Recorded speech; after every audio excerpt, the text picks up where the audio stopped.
Murov Qartalı, əfsanəvi komandir, söhbət torpaq uğrunda canını fəda edən Raquf Orucovdan gedir. Aprel döyüşlərində igidlik nümunəsi göstərən Azərbaycanın mərd oğlunun əbədiyyətə qovuşmasından artıq 9 il ötür. Bugün ailəsi, döyüş yoldaşları və onu daim xatırlayan insanlar məzarını ziyarət ediblər.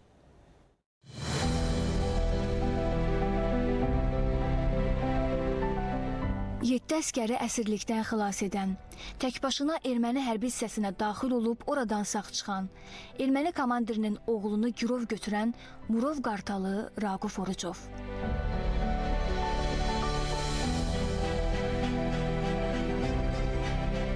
Raquf Orucov 18 yaşından ordu sıralarında xidmətə başlayır. Sovet qoşunlarında xidmət etsə də Qarabağ döyüşləri zamanı hərbi hissəni tərk edir. Doğma kəndinə gələrək Allahverdi Bağırovun dəstəsinə qoşulur. Fərrux dağı və Aranzəmin kəndinin müdafiəsi zamanı yaralanır. Həmin günlərdə Raqufun dayısı ermənilərin Ağdama hücumu zamanı şəhid olur. Anası isə ermənilər tərəfindən qətlə yetirilir. Raquf bundan sonra hərbiçi olmağa qərar verir. Doğma torpağı Ağdam işğal olunandan və anası orada şəhid olandan sonra bütün həyat amalı vətənin azadlığı idi. Raquf Orucov 26 il xidməti dövründə o amala doğru yürüdü, vətənin azadlığına doğru yürüdü. Hər bir qadına da nəsib olmur ki, bir şəhidin, bir vətən oğlunun həyat yoldaşı olsun. Biz o həyatı yaşadıq və həmişə çalışmışam ki, Raquf Orucova layiq övladlar yetişdirək, Raquf Orucova layiq bir ailə üzvü olaq. Bakı Ali Hərbi Ümumqoşun Komandirləri Məktəbinə daxil olur. Təyinatını ön cəbhəyə Murov dağı alır. Kəşfiyyat bölüyünün komandiri təyin edilir. 1995-ci ildə Murov dağda ermənilər 7 Azərbaycan əskərini girov götürür. Onların erməni əsirləri ilə dəyişdirilməsi qərarı alınır.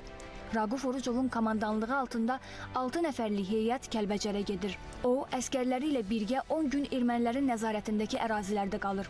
3 ermənini girov götürür. Bu əməliyyat sayəsində əsir olan 6 əskərimizi qaytarmaq mümkün olur. O həmişə şəxsiyyətini qorumağa çalışırdı. İstənilən çətin şəraitdə həmişə özü ən öndə olurdu. Ən böyük arzusu idi ki, bayrağımızın Qarabağda dalğalanması, doğma Ağdamın, Şuşanın, Qarabağın bütövlükdə azad olunması, şəhidlərimizin ruhu şad olması. Sevindiyimiz oldu ki, Raquf Orucovun yetişdirdiyi qəhrəman zabitlər, onun döyüşçüləri onun arzusunu həyata keçirdi. O, təkbaşına Kəlbəcərə gedərək ermənilərin hərbi hissəsinə daxil olur. Əskərlərin səhər düzülüşünü, hərbi hissənin korpuslarını videolentə çəkərək sağ-salamat geri qayıdır. Bu cəsurluğuna görə, hərbi xidmətlərinə görə medalı ilə təltif edilir. Bundan sonra Murov Qartalı adlandırılır. Komandir olaraq hər zaman özü qarşıda və əskərləri isə arxasında olub. Nümunəvi xidmətindən biz özümüzə bir yol seçmişik, hər zaman onun getdiyi yol getmək istəmişik. Və bizim üçün çox ağır olsa da, həm də qürur vericidir ki, bizim nümunəvi komandirimiz bizim üçün, torpağımız üçün, Azərbaycan xalqı üçün şəhidlik zirvəsində qaldı. Bəli, Raquf Orucov 2016-cı ilin aprel döyüşlərində Ağdərənin Talış kəndinin azad edilməsi uğrunda qəhrəmanlıqla döyüşür və şəhidlik zirvəsinə ucalır. Bugün ruhu şad, ərazilərimiz isə azaddır. Doğma torpağı Ağdam yenidən sakinlərinə qucaq açır. Raquf Orucov kimi qəhrəmanlarımızın adı, şücaəti Azərbaycan tarixində əbədi yaşayacaq. Şamilə Şamil qızı Novruz Kazımov, ASTV Xəbər.